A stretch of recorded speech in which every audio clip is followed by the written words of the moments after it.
You are listening to the Dali Talks podcast where my mom, Dali, empowers parents like you with parenting tips. My mom's mission is to help parents make their child raising experience easier and more enjoyable by sharing valuable lessons to save them unnecessary struggles. The Dali Talks podcast is for any person already parenting or planning on parenting a child. Each week you'll hear different experts talk with my mom about important aspects of parenting, self-care, and of course her specialized area of bullying awareness and prevention. If you haven't subscribed to the podcast yet, go ahead and do so now wherever you may be listening.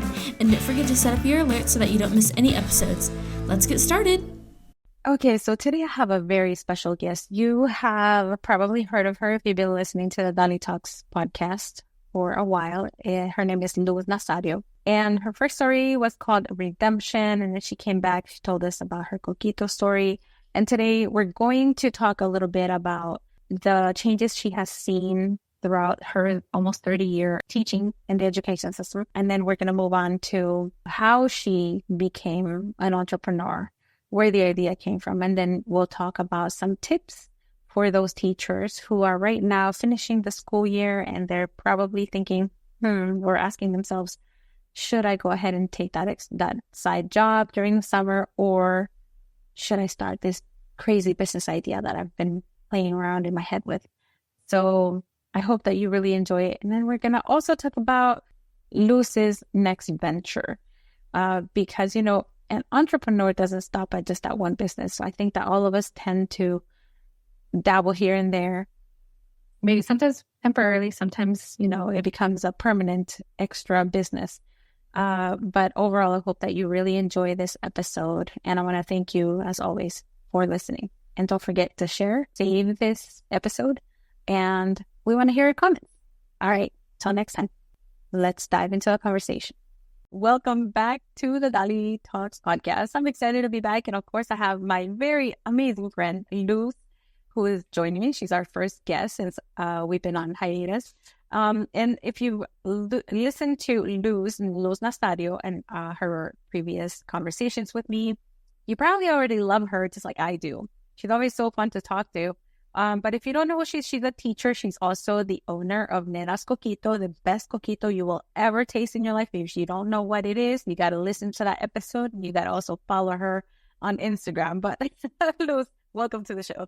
Hello, mi gente. How are you guys doing? This is Luz coming to you live from the beautiful, magical city of Miami, Florida. And yes, I am the founder creator of Nena's Coquito, which means no es de abuela. And it is dairy-free, egg-free, gluten-free, vegan-friendly coquito. And yeah, I am very definitely biased, and I would say is the best you'll have. It's a healthier option, and you know it'll be good for you. So what the heck? Follow me on Instagram. And I'm trying to be as unbiased as possible, but I have tried quite a few coquitos, and yours is the best one. Yes, and I think she has a collection of bottles. I do. I do. I've been reusing them too. There you go. There you go. See, the product keeps on living. It just keeps on giving. But like secretly, I've been saving them because when I drive down to see you, I'm just going to hand them over to you and tell them, please fill them up. And she will get her refill. This is very true. If she brings all of them, I will refill them for her. There we go. All right, Luz, so today we're going to talk about teachers and their side hustle because you've been a teacher for quite a long time. So give us a little background on that. Okay, well, guys, I want you to know that I am a middle school educator. The interesting thing is I started off studying journalism, broadcast journalism. Wanted to be on TV and wanted to talk and give you the news and all that stuff. So if you haven't figured out by now, I do love to talk and I could just go on. Sometimes Dali has to reel me in and redirect me. But that's what I started with. And somewhere along the line, I decided to add education. And the funny thing is when I told my parents I wanted to get into education, my mom said, I always knew you wanted to do that because you would line up the peluches and you had we had give you a little board and you had chalk and you line them up and you read to them and you'd write on the chalkboard. So she always knew that I was going to get into education. So that is what I have my degree in. And then I got my master's degree in bilingual education and did quite a bit of postgraduate work for that. Because at one point I thought I was going to get into a doctorate degree of education, I changed my mind. I was like, yeah, no, that's not going to happen. Pero I've been a teacher almost for 30 years. And so if you know that anyone that gets into education definitely is not for the money. Yeah. Right? We get into it because we can really impact the future, and all careers come out of the impacts of education. So definitely the educators have their imprint in all careers some way or the other. And it's really great to see when my students come back, or they reach out to me, or they even start following me on Instagram or Facebook or TikTok. And they're like, Miss Nazario, how are you? I'm like, oh my God. And the thing is, they change, right? I forget their change because I remember them as preteens and teenagers. And it's not until they show me a picture of themselves of when they were my student, I'm like, oh my goodness, you see this transformation. And you get to share in their stories, and they tell you all these things and what they're doing, and you see that they have families, and you're like, oh, thank you, Jesus answered that prayer, because that would be where this child was going to end. So that's one of the things, you get to see how the seed you deposited has been flourishing and growing. Yeah. Oh, it's fun. They're really good things. There's a lot of changes lately, pero bueno, yeah, that's beside the point. That's why you need to go vote. Seriously, yes. But you said, okay, so let me backtrack a little bit, because I did not know that you considered your PhD. You said that just did not happen. Why did it not happen? I didn't want to go back to school. Oh, okay. Yeah, I get that. I was young. No, that's the same thing. Yeah, and then I realized, because I started thinking, is it going to make me weigh a lot more money? Am I going to get a return on my investment? Yeah. And how long is it going to take? How many more years? How many more years? Am I that dedicated? Exactly. And how much more in debt do I need to get in? And your family too, kind of, they feel it. They sacrifice time away from you and stuff. So exactly. And sometimes doctorate degrees are not just 1 year. They take 2 years. And life, you start lifing and it gets delayed. I was like, Well, mine was between 5 and 6 years. So I was like, nah, it's not gonna happen. Yeah. Happen. It's like, I don't want it that bad. Yeah, that's the thing. Exactly. Exactly. How bad do you want it? I'm like, yeah, no, I'm good. I want to live life. I'm good. Right. Like, if I knew that it would make me significant more amount of money, then I would have done it. Mm-hmm. Like, yeah, it's not that big of a difference. So. Exactly. At least for me, yeah, I agree with you. I was like, I'm going to be in an administrative position. And, it's like my mom loves titles. Mm-hmm. And so she said, oh, but imagine, ¿cómo se va a ver eso? La doctora Nazario. And I'm like, no, it's okay. After a while, titles can only do so much. And actually, for me, I noticed that after almost 30 years of teaching, the changes are in the trenches, not in the office. Yes, absolutely. And I was like, yeah, no, I don't want to do that. I'm good. Yeah. I'll be in the trenches, and I think my time is more, for me, it's more important being in the trenches than being in the office. Yeah. So you said, of course, if you're in this job, it's because you truly love it. It's not because of the money. So was there a time within these almost 30 years, because you said almost 30 years, right? Or okay. So has there been a year within that time frame where the pay was better than it is today, like more closer to having a fair, income? Listen, when I was in Philadelphia, I made okay, right? And the cost of living was cheaper. And I'm talking almost like 27, 28 years ago. Yeah. And then when we moved to Miami, the pay was much better. Way, way better. And even though there have been increases in pay, the cost of living has not kept up.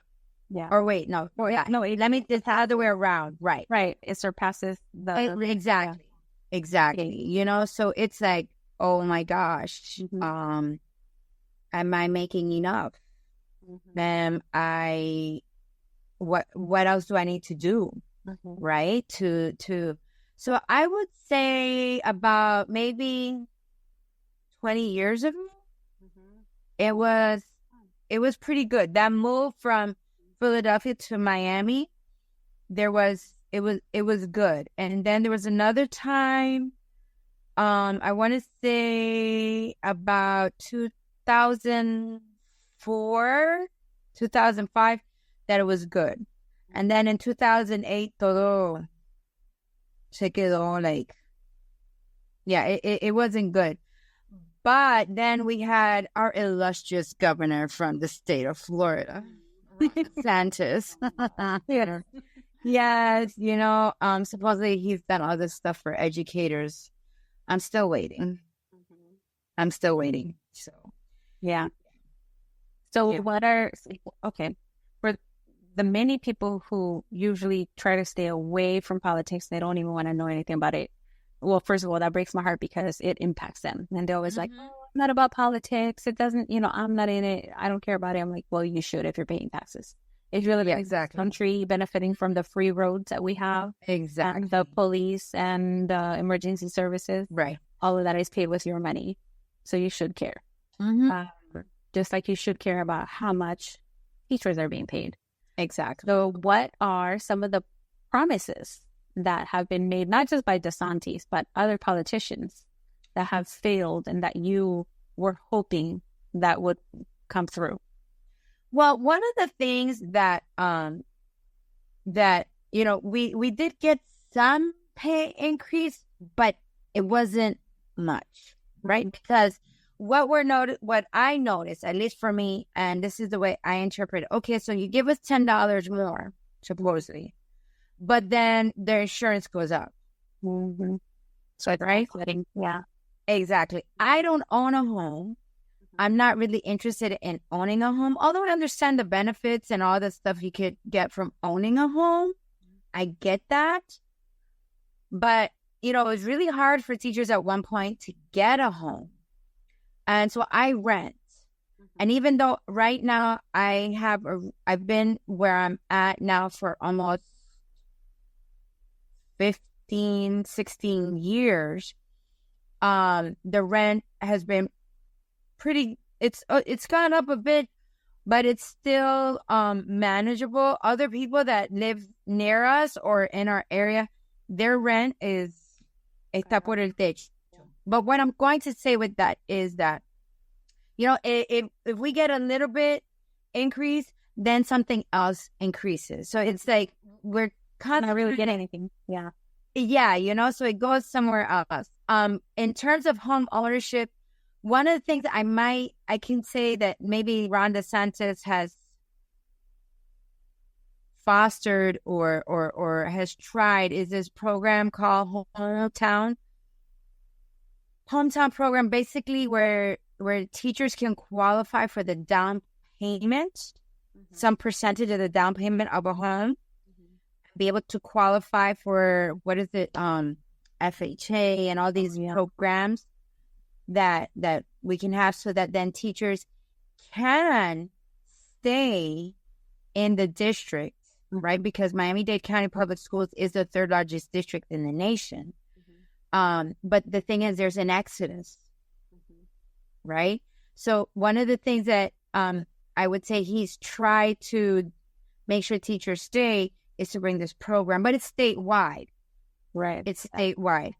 So, I could give him credit for that, but, a lot of the things is that, he's mandated down the line through the boards, certain things, this curriculum and this and it's nothing against, parents. Parents, yes, should be involved in education. I have no problem with that.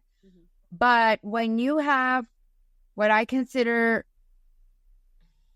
trying to phrase this right, disproportionate or an extreme, right? There's no balance. Right.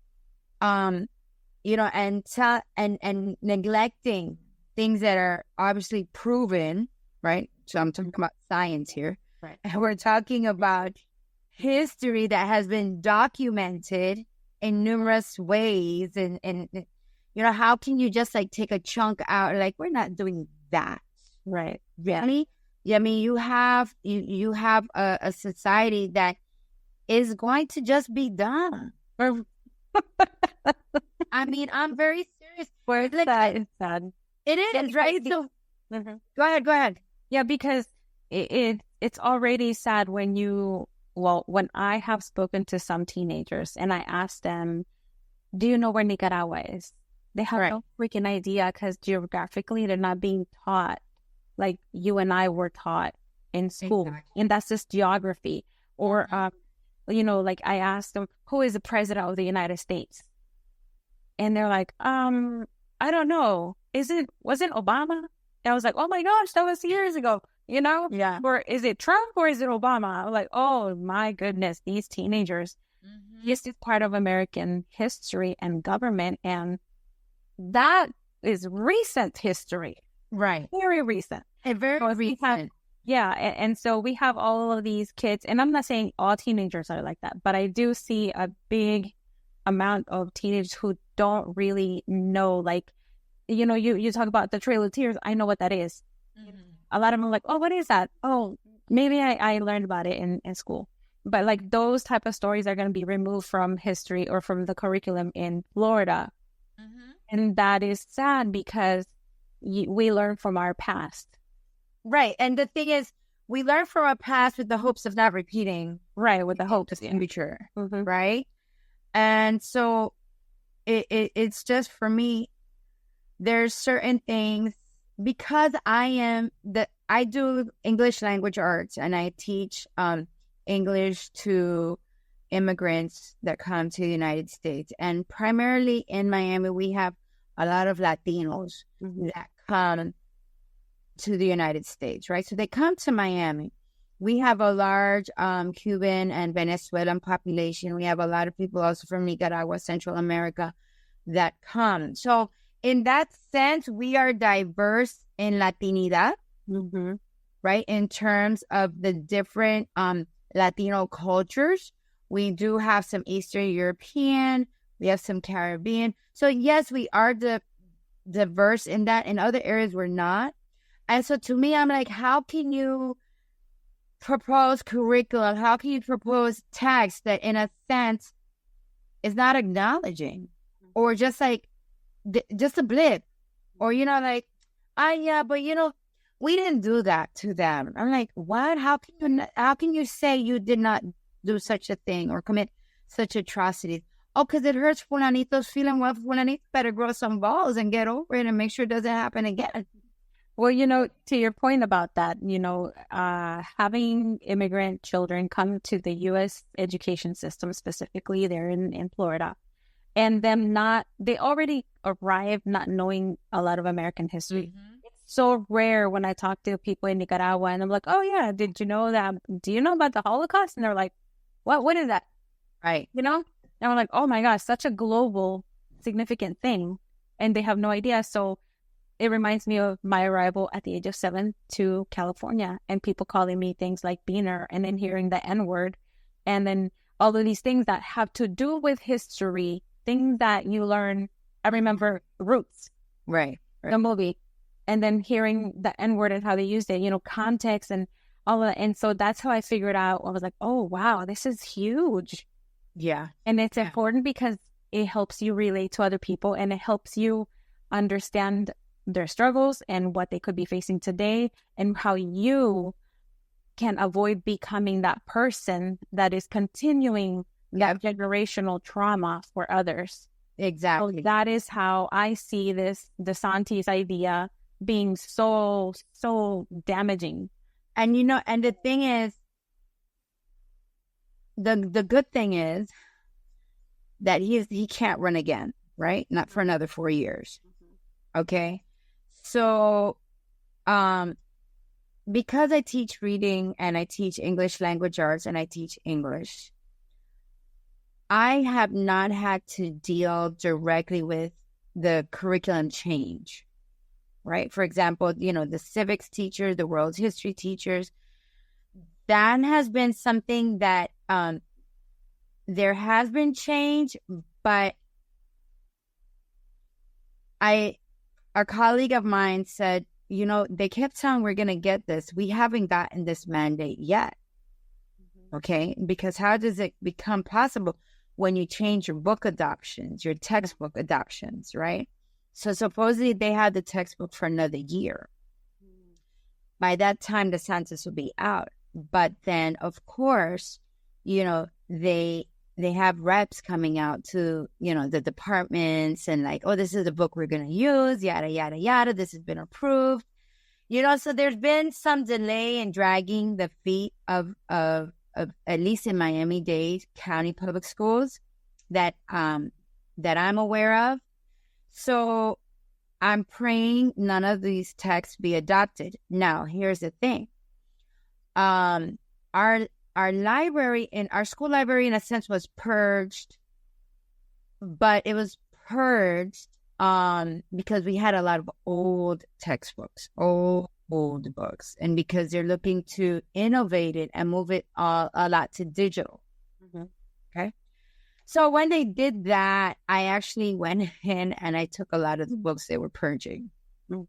Right. So I put them in my class and I told my department, I said, hey, I'm taking these books because one, this is diverse books and we have students that have different reading levels and a lot of them are ESOL students. They're coming from other countries.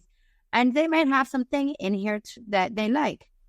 Basically whatever I'm bringing into my room, we do have a set of books that we should be teaching from and we should be using. I'm like, ay, qué bueno, qué nice, qué lindo. So it's over there on a shelf. But then my books are quite a gamut.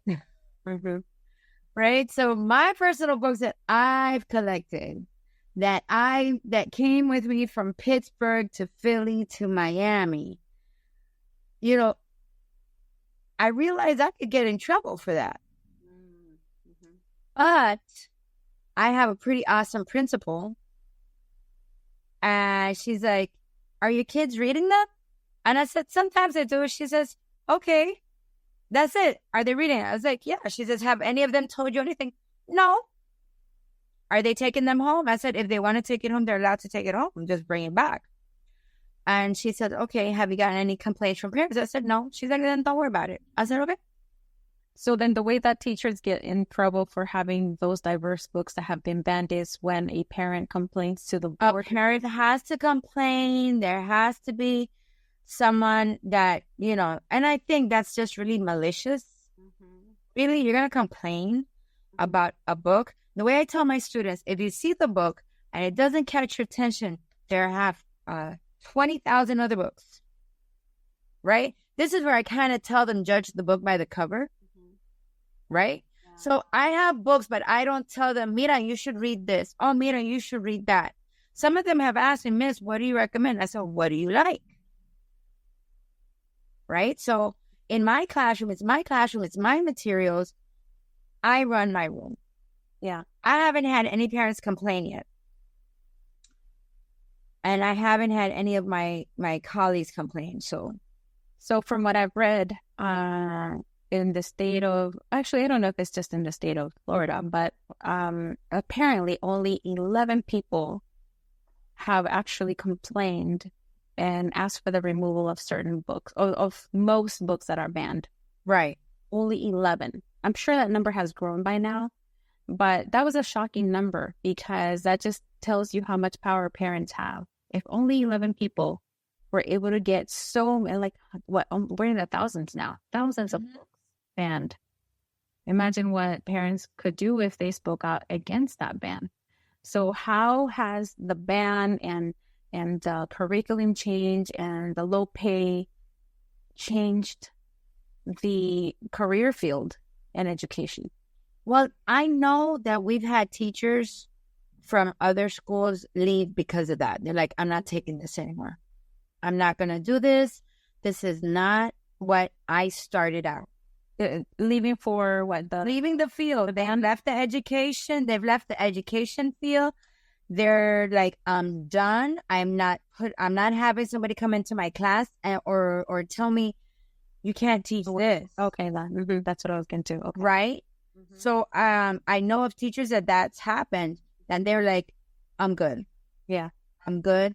And then, of course, like one of my dear friends, she's been teaching for 40 years, and she loves teaching. And she's actually a history and a world's history, American history, civics teacher, and she loves it. But when they came down that they were going to change the curriculum, she said, "Okay, that's my time to retire." Mm-hmm. And she's like, "Yeah." And I asked her, I said, "Have you seen any changes in the curriculum?" She says, there's some things that have changed, but not a lot. Like just like little things that she noticed that she said. And she says, but I don't want to be here when it's a full-on change. Yeah. So she's like, I cannot support this. Yeah. And then so, it's not, and like I said, she's been teaching for 40 years, and she's like, really, I could have continued, but I don't want to. I'm done. I'm done. And so she's going to retire, and she's going to get into her business of speaking and motivating, being a motivational speaker. Yeah. So let's jump right into that, because all of these changes have created a shortage in teachers. Even the incentives that are being put out there are not incentive enough to attract people, especially when not only are you dealing with politics, you're dealing with violence in the school and lack of support by the government and some of the school administrations. Right. One specific person that I know, we actually both know, I'll tell you later who it is, but she was a teacher in, I think it was Louisiana, now lives in Florida, but quit teaching because of the lack of support, because the school was so violent. And I hear stories like that, not just through her, but other teachers. Yeah. Well, now you all have such amazing talents. I mean, so creative. So you started your coquito business. Right. I started my coquito business in 2016 because basically we had more months than we had cash. And I started that during the Christmas holiday. And for anyone that doesn't know, coquito is a drink from Puerto Rico, typically reserved for the Christmas holidays. And, like I said, we had more months than we had cash. And I am a person that I like to create things. I think I'm kind of resourceful. And my husband and I had thought about, like, how are we going to get through to the next paycheck? So I started looking around, and I was like, I have the ingredients for the regular coquito. At that time, it was just coquito, right? I was just going to make coquito. I love glass bottles. I had glass bottles of different sizes. And I said, okay, this is what I'm going to do. So I made some coquito, and I reached out to some friends, and I asked them, listen, this is what I have going on. Can you help me out? They're like, sure. So we got through that year. I had thought about doing it the following year, and I wasn't going to do it, but then someone reached out and said, hey, are you making coquito again? So then it kind of took off for every year. And when I turned 50, I got COVID, and it was during the Christmas holiday, and I had orders pending, and I needed to fulfill them. And I actually had to move out of the house to go to one of those quarantine hotels. Mm-hmm. And I was starting to freak out because, like, how am I going to get these orders? So, with prayer and some friends, and we prayed about it and some encouragement, I was able to get the orders sent out. And then I even got the local news coverage, the local newspaper wrote about my coquito. So that kind of propelled. Mm-hmm. And that's kind of where I was like, okay, I am not going to let this business die, because obviously I can make it lucrative. There's something here, but it will be seasonal. Mm-hmm. And so then, for those of you that don't know, then, there was a phenomenon of a thing called Clubhouse, right? That app came about. And then I had come across, prior to that, I there was a whole bunch of networking events online, and that's where I met Dali. I met Dali at Latina Meetup through our dear friend Danais Canaverino, and then we came across the phenomenon of Clubhouse, and there we got together. We met up again, and we started. They started this club called Amigos Max, and there's where I really learned about a business, because mind you, I didn't go to school for business. I had no idea. I was like, business, you kidding? Math? I'm not nunca. Not happening. Pero, that's where I learned a lot about running a small business and how, 1/3 of American public school educators have a side business. That's a lot of people. That's a lot of people. Okay, so just so people would, a third is more than a half, right? Yeah. So that number is growing, and I started to learn that I had a lot of the things anyway, because as you can tell, I love to talk. So I could talk to you about it. I could talk to you about Coquito. I could do my intro. I could do my pitch, and I fine-tuned it, and then we met George Loyo, and started talking about our money and what are we gonna do and how to plan for retirement. And I was like, holy crap, wait a minute. And then all I know is that at some point during this whole relationship, okay, now these are people that I think, okay, I have not met Dali in person. I met Denai in person. I met George and his wife in person, Ale in person. Nando and Germán I haven't met in person. I've met Julie in person. She's my business coach. But what I'm trying to explain to you, that this whole connection opened up doors. Yeah. All of us had have businesses still of some type, right? So I met my business coach through this app, Clubhouse. But I'm bringing it back to George, because then George was talking about, what are you going to do with your money? Right? And then I don't know who else we talked with, but it was a lady that I think was on with George, and about an exit plan, right? How you would leave your corporate job. And I know that all I remember was you need to have an exit plan. And I was like, what the heck is an exit plan? Like, I'm leaving the building with that. But, as I explained it, and I said, well, I enjoy education. I love education. But with the way things are in education, I need to get out. I don't know if I could stay there. Right? And so, having this connection, talking about connection, meeting people that pour into you and you forge these relationships. And, what the thing is with Amigos, when I started to level up, it was mostly the people that are not in Miami that were my biggest clients. And, still today, a lot of them are still my clients. But, having these connections, and then like my business coach is Julie DeLuca Collins, great lady. If someone you need to check out. Dali and I have been under her tutelage, and she's helped us a lot. She challenged me to take on Miami.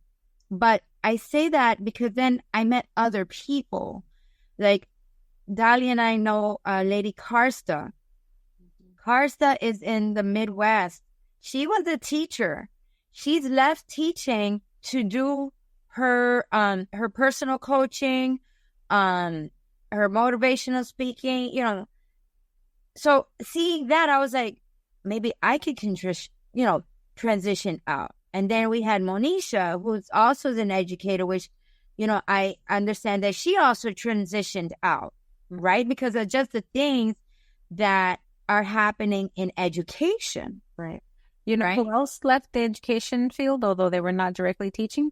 Who? Your coach, Julie. Yes, Julie. Yes. Yes, that's right. That's right. Yeah, because she would go. Yeah, she would go to different schools and give them, give them tips and resources and stuff to help support them. And yeah. And it's so common. It's really sad that it's come to this.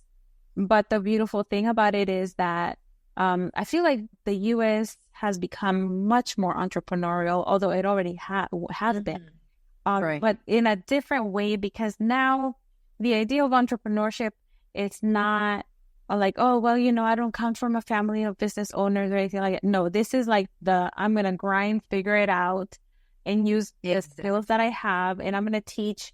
I mean, I have seen like this lady who is making millions. She was a teacher, and she teaches people how to make paper flowers. Right. It's like you don't have to go and reinvent something or a whole new invention. You just have to use your skills and see what people need. Exactly. And put yourself out there. So, exactly. Yeah. Because, and like I was sharing with you earlier, I make coquito and it's seasonal, but because of Julie, now it's available year round, right? So, when she challenged me to like get into the Miami market, because look, for anyone that's listening, Miami is very Latino, okay? And everybody knows about coquito, and everybody claims they know how to make coquito. So how do I make my coquito stand out? And when she gave me that challenge, I was about to cry. I said, "Are you kidding me?" She's like, "You got to find your blue water." And I was like, "Oh my God." Well, anyway, so she said, start going to these networking events. And I started going to the networking events.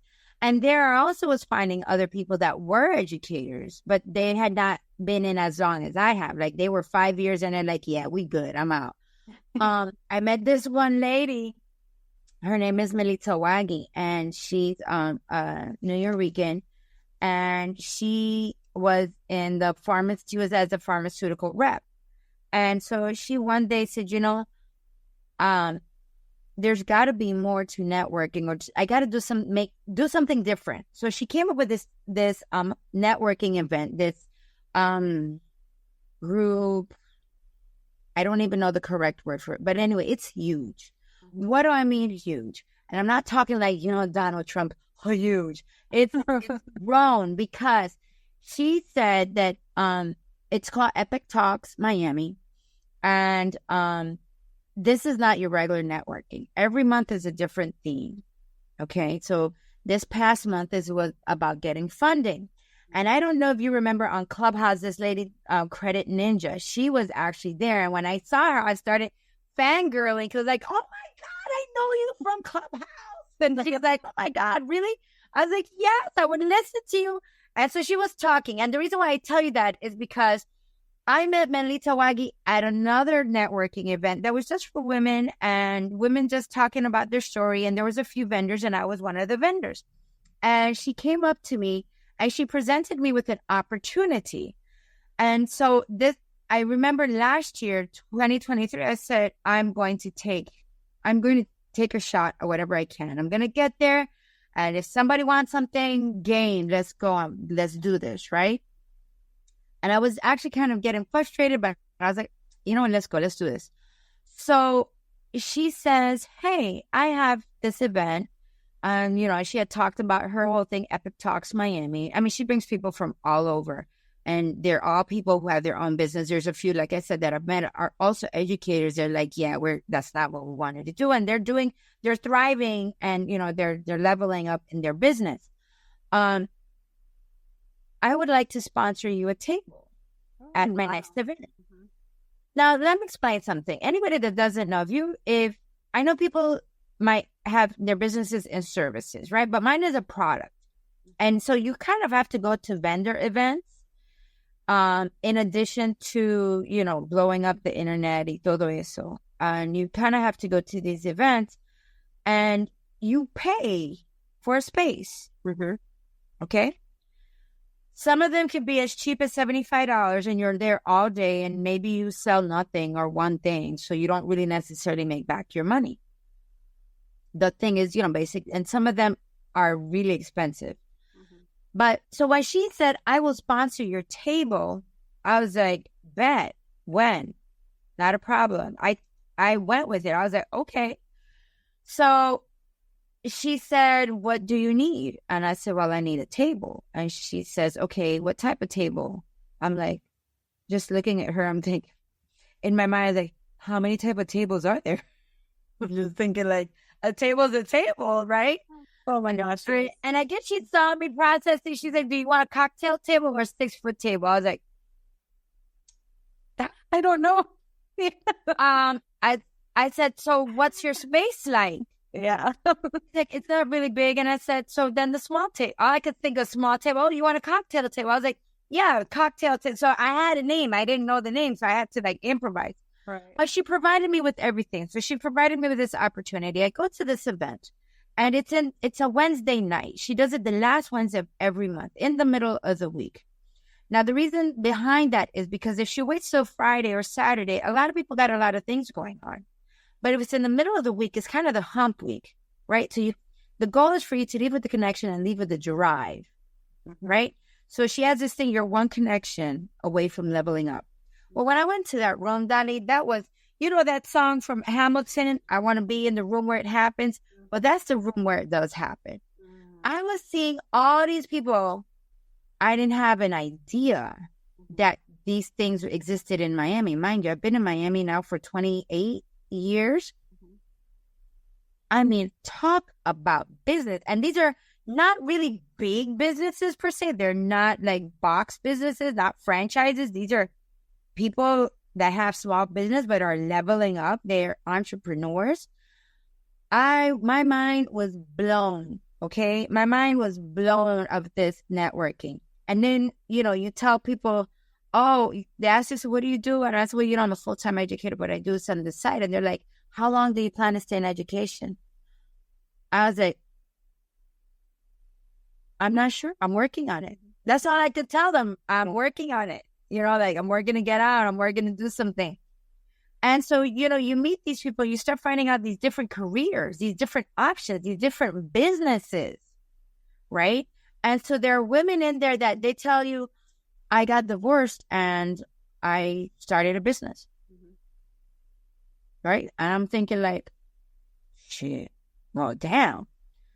I could start a business too. Yeah. And they didn't have the training to be, some of them were doing something else. They were studying fine arts degree. And I'm like, what the hell you do with a fine arts degree? But, you know, the thing is, you start finding out. And as you start networking with people, you start finding out, oh, I could possibly do that. And you start tapping into your strengths, right? So like this Latina, Janice Torres, she has a podcast called Yo Quiero Dinero. And she has this thing where she tells people, what can be your side business? What should be your side business? What are your skills? What are the things you can do that you can make money on? Because she says you can make money just about on everything. And I was like, okay. So I said, well, I can make Coquito a business. I've already had a few people like, do you have a storefront? And I'm like, I'm working on it. I don't have a storefront, people. I want you to know, I do not have a storefront. Everything I make is in my home. Okay. And, you know, I will be possibly moving to a commercial kitchen to do, because the orders are getting a lot, which is fabulous. I'm not complaining, but my kitchen can't hold it. I was gifted a mini refrigerator. And like I said, I was gifted because I actually put it on my list. I said, I need a refrigerator. And this guy says, listen, I'm moving. Do you need a refrigerator? I said, how big is it? He says, it's a mini refrigerator. I said, yes, I'll take it. I didn't say no. And I was like, so do I need to go pick it up? He says, no, I'll take it to your house. I was like, bet. Yes, that's done. You know? Yeah. So it's just these things come about, you know? So as I'm listening to these people, first of all, people, you need to start following people that do these things that you want to do. Okay? You just got to start following people that do these things. All right? Dahlia and I have different businesses, but we've supported each other. Okay? Dahlia's introduced me to other people that I'm like, oh, okay. Dahlia's found out about other people through me too. That's just the way that works, right? Not only that, but yeah, let me just interrupt Go ahead. for a little bit. But the beauty is that although you might not think that you have related, mutual friends or anything like that, or that because you're doing Cojito and I'm doing, anti-bullying education, that will never be in the same room for a certain, grants. right? That's one of the things that I love to share with you and everybody else. You know, anytime I see the opportunity for a grant, it's like, hey, everybody, this is what I just learned of. Here it is. Or there's also this woman that I follow. Her group is called, I think her name is, Jen, Empowered Educator. So there's like people in education who have done things like music teachers. And a lot of people say, well, I'm a music teacher. I don't know what I could possibly do as a teacher. As a business owner with this, aside from teaching kids, you know, about music and stuff. But in this group, and this is what I have to share with you, this Empowered Educator group, I have met women who left the education field and gotten contracts with NASA, with NASA, because their curriculum about like the solar system or whatever it was is that good. Right. So like people who get nervous and they automatically discount their abilities and their skills and their knowledge, like please don't do that. Yes. That's valuable. Don't discount. Exactly. Yeah. Exactly. Mm-hmm. Yeah. Because then you use that this is where you start getting your money back, I think, right? Because you put money to go to school. And, as educators, we have to every year take classes to keep our certification, right? So think of it this way. You're getting your money back. So like one of my next ventures, two of my ventures, one is I'm going to do a shameless plug. For anyone that doesn't know me, I'm 53 years old and I'm really excited about that. But the reason why I tell you that is because this is even a better time to start a business. This is even a better time. Personally, I don't think you should wait because the kids are at home. And I understand, right? That's why I kind of delayed in starting a business because I have my kids. They need me. Okay, mira, perfecto. But this is the best time, right? Even though my 2 kids are adults, my son proofs all my copy. So when I do like motivation, when I speak to people or motivate people or do, podcast interview, he reads my copy. All right.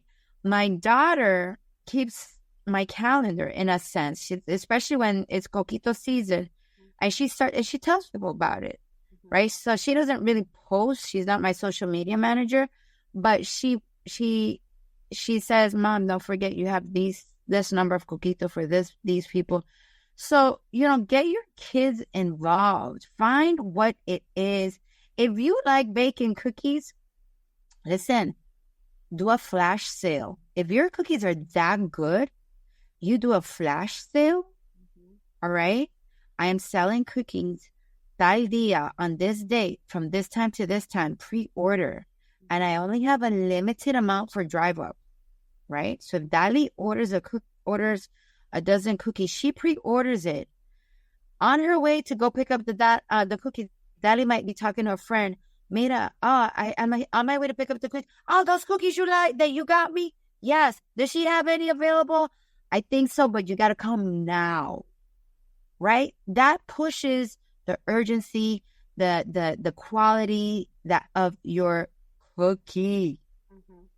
Okay? So, it's anything you can make money on. My next thing is I've always wanted to, I love walking. I love doing exercise. I enjoy it. And I'm not necessarily a skinny person. All right. That knows. That met me when I was gordita and everything. But anyway, I had a procedure, but that's another story. Pero bueno, I've been taking care of myself and I enjoy doing races. And yoga is the one thing that I like. Guess what? I'm going to go for my yoga certification, yoga instructor certification, so that then I have another stream of income. Yeah. And that's the beauty of it, right? Because so many people are so focused on what am I going to be when I grow up, or what am I doing with my life? And you think only one thing. And like I tell my kids, because now Nadia's about to turn 18. She just graduated last week from high school. Thank you, Lord. If it wasn't, but like she made it, Mom. She made it. Yes. And then I have the 16-year-old, but both of them already have that mindset of, okay, I don't have to go the traditional route. And, this is what I can do. As a matter of fact, I was reading an article the other day that said it was quite a higher percentage than I expected of college graduates that are not going to pursue corporate America jobs. They're going to become freelancers, entrepreneurs. Mm-hmm. So, it has changed so much.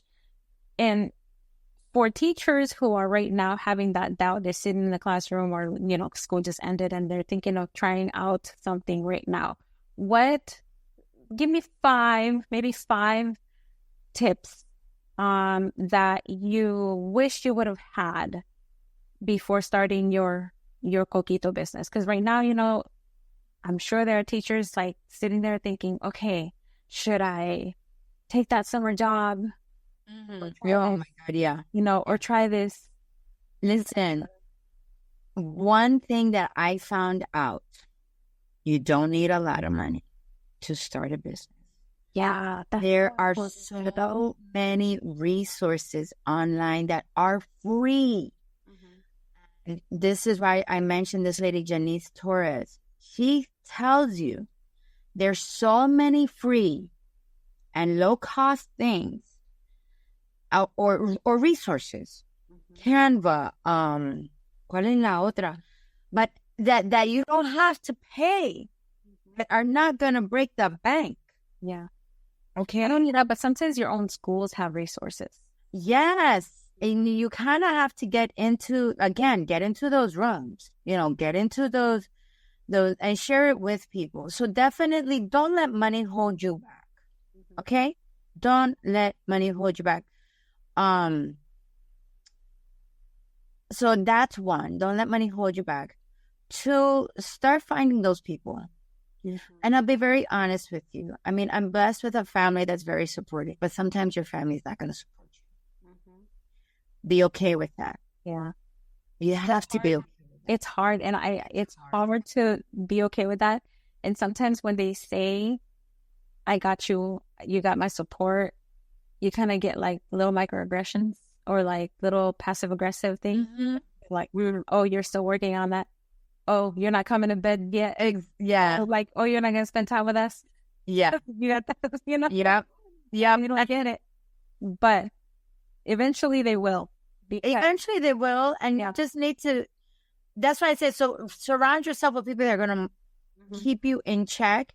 Because, there's days that you're like, what the hell am I doing? I don't want to do this anymore.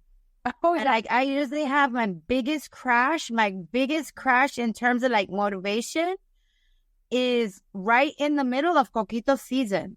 Mm-hmm. Where all these people show up, they're selling coquito and I was like, fake. And I have to stop looking, and then my husband's like, so why are you doing it? That's all he tells me. And I'm like, yeah. And my daughter will say, what's your why, Mom? I'm like, shut up. But yeah, I get the, okay, so if you quit, how would you feel then? Exactly. Oh, okay. And I would say like, it would be like separating my body from my soul. Yeah. Exactly. About what I do, it's like, and I need to keep going. Okay. Right. Number two. So first was, you don't need a lot of money. Number two is, find your people. Find your people. Yeah. Find your people. Yeah. Number three, it doesn't have to be that complicated. Again, cookies. Yeah. Right. Cookies. You get the cookies. The cookies can lead to the next business. Yeah. That then leads to the next business. Mm-hmm. I'm looking for a cookie delivery service where it's just cookies. And I know it's not for you.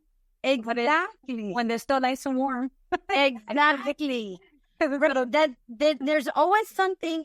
You listen, cookies. Mm-hmm. And Daddy was talking about ladies teaching people how to make flour out of paper flowers. Yeah. Paper flowers. We pay millions. There's another level who is teaching women how to know about their cycle. And I was like, oh, because, so many of us are not taught. I didn't know that was a thing. Is that I didn't either. Bookhead? Yeah. Yes, I didn't know that was a thing. And and I learned what in my I think I was 40 when I first heard about it. I was like, what? And then she gives trainees just on that. There is training on how to even start up like an OnlyFans. Excuse me, the joke we had in Amigos, remember the foot fetish thing? Yes. Yes.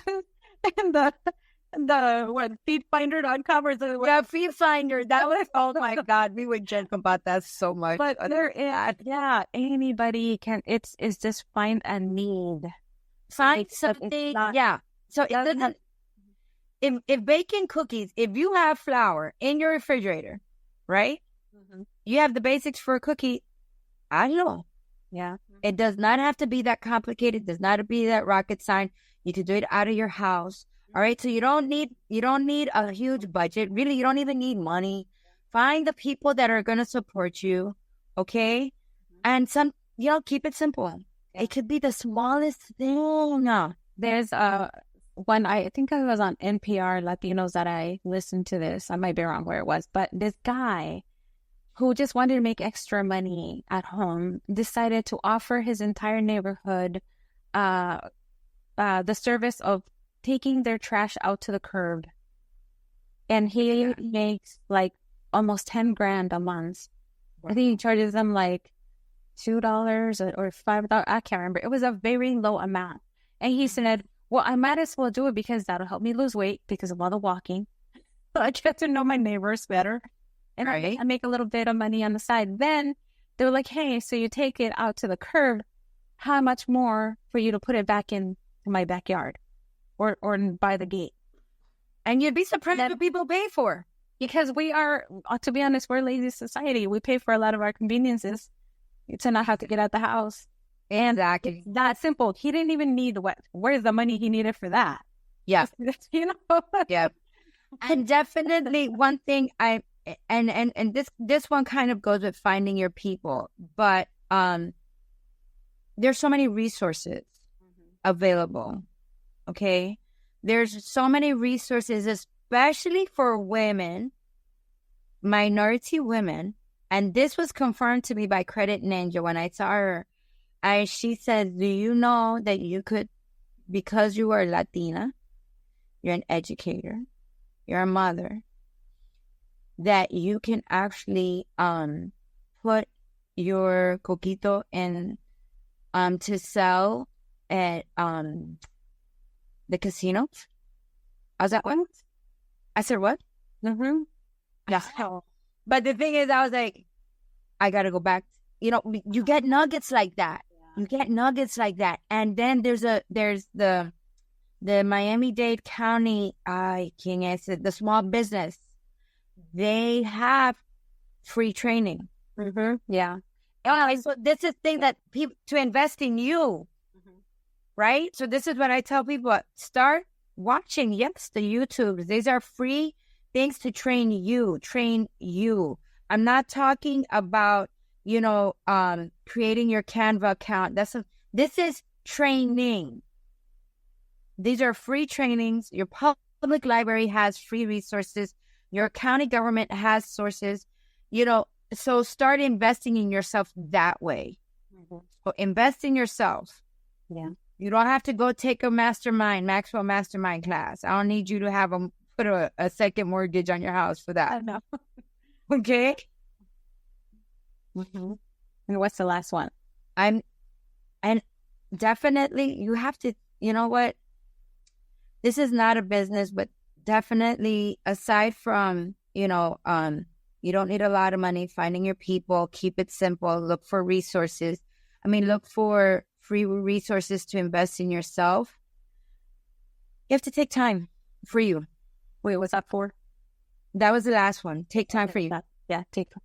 Yes. Be able to say, I am not available today. Yeah. Oh, I had to learn that the hard way. I think I burned myself out. And for some reason at the beginning, I would stay up until like 2, 3 a.m. working on material. And I felt like it was a race. And then one day, one of my mentors was like, why are you racing? Who are you racing against? Mm-hmm. I was like, oh, you're right. Yeah. Yeah, because you know what the thing is? The good and the bad about it is, we hustle, right? But you don't want your hustle to be takes over every aspect of your life. A hustle's supposed to be temporary. Exactly. Right. Exactly. That's exactly the way they said it. You know, I and one thing, I'm available this time to this time. Mm-hmm. And I've been doing this since 2016, and it's only the past 2-3 years that I'm taking it a bit more serious. But I'll tell people, definitely, we are closed at this time. Mm-hmm. I am done. And I'll tell people, because going back to this, I don't know if it's corny or what, people say, when you're on the airplane and they tell you first put your mask on, so that then it's the same thing. You have to take a moment from your business, from what you're doing, and I need a break. I'll be back. And of course, share it with people. It's okay to be on Instagram and say, we're closing for XYZ because I'm about to yank somebody's head, but I'll be back in 2 minutes. Give me a moment. Yeah. Mm-hmm. Think about it. The people you follow, they show you every aspect of their life. And I know we think that we don't need to show every aspect of our life, but keep it real. The business is hard. Mm-hmm. And you know what? I think that not only should we take our time and to stop and, end the business day, but while we're during those work hours, to take our time working on whatever it is we're working, because sometimes we rush so much. Or we multitask too much. Yeah, which is really not very productive. Mm-hmm. Yeah. And that sometimes makes you feel like a failure because you're like, oh my gosh, I started this and this and this and none of them are done. Exactly. Yes. So exactly. So take your time with that. Just focus and forget about perfection, because perfection is an idea, not a reality. Exactly. And I think it doesn't have to be perfect, because let me tell you guys, I have made a lot of mistakes, and then like, oh damn. But what was it? It was a lesson. Mm-hmm. It was a lesson, and I was like, oh, okay. So you know what? Me, I'm the type of person, I'll start it and then I'll work to make it better. So I don't have to be perfect. And it's okay. And I've gotten better, and I've learned things, and I've gotten, the thing is, be comfortable with moving slow. I guess that's the thing. Be comfortable with moving in you taking care of yourself. We move slow, but we have to set these boundaries, because it's like I was telling somebody one time, I says, listen, coquito season, I love and I hate coquito season, right? I love it because I know people find out about it, and then I hate it because everybody knows how to make the damn thing, and they think they're better, and I have to fight them the whole way, and then I start to feel like caca, and then I'm like, why the hell did I get in this? But I love it. Yeah. Mm-hmm. Right? But then I realized, okay, we good. It's okay. This one girl, she ain't Puerto Rican, but how does she sold 100 bottles more than I did? I have to stop that. Sometimes I catch myself in that. Yeah. The comparison. And the comparitis. Exactly. Yeah. Mm-hmm. But guys, it's fine. You don't need a lot of money. Mm-hmm. Find people to support you. Keep it simple. Resources are absolutely free out there. You just have to find them and take time for yourself. Mm-hmm. So what's that, 5? Yeah, that was 5. Yeah. And those are really good 5. I mean, there's way more that we can give you all, but oh yeah. I mean, you're going to hear it once you start networking with other people, talking to other people. And the thing, I remember people used to say, don't worry about the money will come. And I would get so mad. I'm like, you're just saying that because you already made it, okay? Like, whatever, ¿qué cosa es esto? Right. BS. And then I realized, oh yeah, the money just suddenly appears. It just shows up. Somebody's like, hey, will you do this? Hey, can I buy this from you? And then there's the money. Exactly. And exactly. It's just totally worth giving it your all. And if you don't think that you're giving it your all, you probably are, because we're very hard on ourselves. Yeah. Like, oh yeah, then that's like, I still do that. And just like earlier you said, why did I get into this? I feel the same way every time like somebody buys un taller, a workshop, yeah. Or like when I did the keynote, like, oh, why did I get myself into this? I was like, oh my gosh. Can I back out? And I was like, no, I love it. And then once it's over, I'm like, oh, thank goodness. I was like, dang, I better really, really good job with that one. Yeah. It is excited. Yeah. Yeah, because that was the thing. Like I said, I wanted to start public speaking and speaking with people and stuff like that. And I realized when I sat down to do my one page or my kit, I have been on over 10 podcasts because I was like, crap, I haven't done any public speaking. And Julie's like, are you sure? Yeah.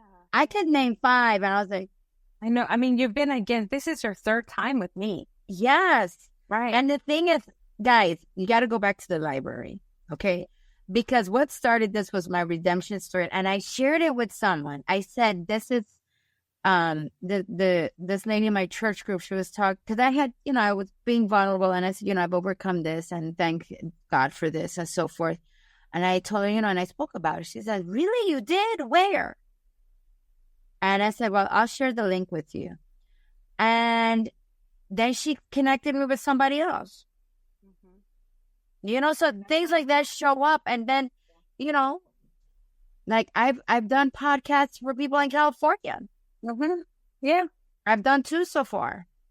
And you'll probably get some international ones soon. And it's like, yeah, no, I had one. Remember esta nena, ay caramba, the Silva from Trinidad.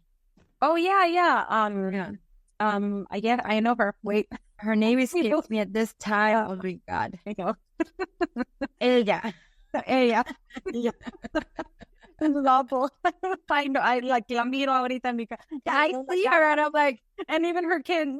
and if she's listening, we are so sorry, Mama. We apologize. Please forgive us. Yeah. But yeah, it's amazing. And one of the things that I love to mention on the podcast is to please share the episode, because to you, this might be old information, but maybe you like the story and it inspired you. And so maybe it'll inspire somebody else. But that's what Danai calls the social currency, that everybody has the ability to gift another person, which is sharing something like a piece of content like this one, like the podcast, or maybe one of Neda's Coquito's posts or one of mine. You just share them. And just so you all know, in case you're feeling inspired on sharing some of our social media stuff, the most valuable thing that you can do for us is save a post and share a post and comment. The likes, they're cool, but it doesn't help the algorithm too much.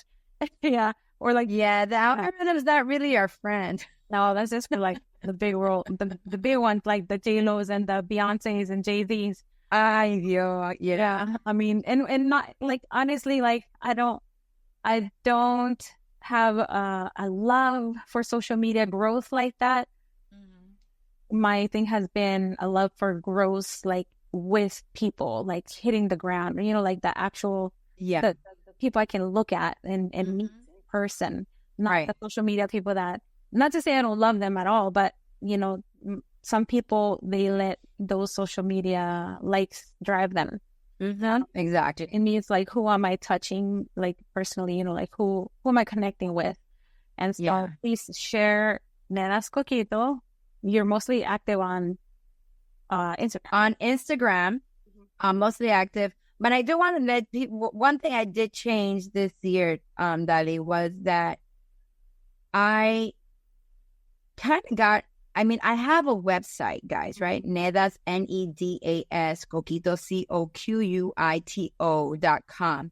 But I took the store off. The reason why I took the store off was because part of the thing I wanted to do, as you were mentioning, is having the value or the connection with my client, right? So I can talk to them. I can reach out to them. Hey, Luz, I'd like to order a bottle. Oh, hi, who is this? How did you find out about me? Oh, sure, no problem. I could deliver this to you, not a problem. You see, because then I'm interacting with them, where I was noticing where, yes, I was getting sales online, but outside of like you or like people that, friends that become family and family members, I wasn't really meeting these people. So I said, I want to bring some value. And I want to bring some value in the relationships, right? So, I tell people, you can email me, you can look, this is my number. You can message me. You want an order, no problem. Let me know. At least give me 24 hours notice and I'll have it for you. Yeah. Right? So they're actually talking with me, right? So there's some relationship building. There's some value to my product. Did you see a change in sales when you switched to this old school connection? I want to tell you, yes, I kind of dropped. But now with this, I have repeat customers. Okay, so this is the reason I'm asking this is because I did expect it to drop because a lot of people don't want to call or email. They just want to go put in the card, check out, and be done. Right. And that's just another niche. That's just another market. The market that you are going to end up with are the ones who do like to call, and there's nothing wrong with that. Right. Yeah. And so I just point that out in case people are going through something like that or they're afraid of that change. Right. And the thing is, what that does also is because when I go to like these networking events, I see some of the same people and they'll buy it right there. Right. So I don't take a lot to these events because then, it ends up being a waste. But I've also had some reach out to me like, hey, are you going to be at this event? I'm like, yeah. Okay, I'm pre-ordering now. Right? So then, they come up, hey, how are you? Mira, here's your product. They've already paid for it. Right? So, it's the repeat. It does take a little bit more work. But I feel better in a sense because they see me and I see them. And they know that this is genuinely like a homemade business. So. Yeah, I think you're doing amazing. And, I thank you for contributing 30 years of teaching to our kids. Because I know that's not easy. And I know that you love it. Yes. Yeah. And now you're over here teaching other women how to step out of their comfort zone, create their own business. And yeah, we'll see what you're going to have to come back again a fourth time now. But talk about your yoga business because remember, I am so down for that. Okay. Yes. Because, who was it? Warren Buffett or one of those billionaires that say create 6 to 7 streams of income. Yeah. Yeah. And it can be anything. So it can be your traditional job, your coquito business, your yoga. Who knows? Maybe you'll get into something completely different later on down the line. And I'll be here to support you. But keep going. Hey, you let me know when you have those yoga classes virtually. Because I will. And I want to share with you that it's actually, I don't know, this might tie in with, with DABA and with Dali Talks. It's Breathe for Change, which has a lot to do with social emotional learning. See? Okay, I'm going to give somebody or people listening an example because already I know I'm going to be like Luz. I have this class of parents that really could use some relaxation. And as a bonus to my program, will you create a 30-minute class for them? Perfect. So learn how to, through yoga, how to relax and breathe and stuff like that. So, I mean, these are the type of collaborations I've done with other people. Like my host, Aliyah, she teaches on consent. And so she, and she invited me to offer a bonus class on racist bullying, how to deal with that. So there's a ton of ways that you can collaborate, and collaborations are very powerful. Yeah. Even at the beginning. Yeah. Very, very powerful. But anyway.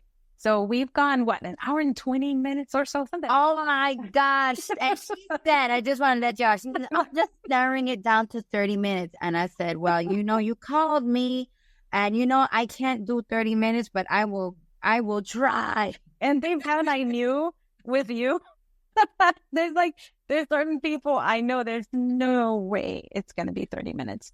But hey, if I have to break this up into a part 1 and a part 2 series, I love that idea. Part 1, part 2. Yes, y'all gonna be 20. Hello. Oh, Luz, I love you so much, my sister. You too, Mama. And thank you for having me. Yeah, of course. Till next time. Okay, darling. Love you. Hey, did you like that episode? If you did, be sure to subscribe to this podcast wherever you may be listening and write a review. If you want more tips or some behind-the-scenes videos, make sure to follow my mom at Dali Talks on Instagram. You can turn on notifications for her posts and stories as well. Thank you so much for listening to this podcast. See you next time.